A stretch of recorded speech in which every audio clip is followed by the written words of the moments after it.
என் பேர் ராதா. எனக்கு வந்து தைராய்டு ப்ராப்ளம் வந்து எனக்கு ஒரு 5 இயர்ஸாக இருக்குது. இப்போது நான் 2 மந்த்ஸ்க்கு பிஃபோர்லேருந்து ஒமேகா 3 டேப்லெட் எடுத்துகிட்ருக்கேன். ஒமேகா 3 டேப்லெட் எடுக்கிறதுக்கு முன்னாடி எனக்கு தைராய்டு வந்து நார்மல் ரேஞ்ச் வந்து 2 to 5 இருக்கணும். எனக்கு வந்து 11, 8 அந்த மாதிரி தான் இருந்தது. நான் 1 மந்த் டேப்லெட் ஃபுல்லாக எடுத்துகிட்டு அதுக்கப்புறமா போயிட்டு ப்ளட் டெஸ்ட் கொடுத்து நாங்கள் செக் பண்ணும்போது எனக்கு வந்து நார்மல் ரேஞ்ச் 2.5 இருந்தது. டாக்டர்ஸ் எல்லாமே வந்து நல்ல மெயின்டெயின் ஆகிருக்கு லெவலு. இதுக்கு முன்னாடி எனக்கு இந்த ரிசல்ட் வந்ததே கிடையாது. ஒமேகா 3 எடுத்ததுக்கப்புறமா தான் எனக்கு இந்த ரிசல்ட் வந்திருக்கு.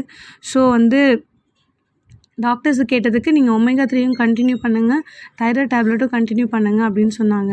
நீங்களும் யாருக்கு வேணால் சிஸ்டர்ஸ் நீங்கள் வந்து ரெஃபர் பண்ணுங்கள் டியர்ஸ். ஏன்னா வந்து ஒமேகா 3 வந்து நல்ல ரிசல்ட் கொடுக்குது. நாட் ஒன்லி இந்த தைராய்டு ப்ராப்ளம், எல்லாத்துக்குமே இந்த எனக்கு வந்து இந்த கை கால் வலி, இந்த மூட்டு பிரச்சனை எல்லாமே இருக்கும். ஏன்னா தைராய்டு இருக்கிறதுனால நிறைய டயர்ட் ஆகும், நிறைய வேலை செய்ய முடியாது, அந்த மாதிரிலாம் இருக்கும்.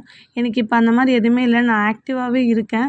ஸோ தைராய்டுக்குன்னு இல்லாமல் எதுக்கு வேணாலும் நான் உடம்புல சம்மந்தப்பட்ட எல்லா ப்ராப்ளமுக்குமே ஒமேகா 3 நல்ல ரிசல்ட் கொடுக்குது. ஒமேகா 3 நீங்கள் தாராளமாக எல்லாருக்குமே ரெஃபர் பண்ணலாம்.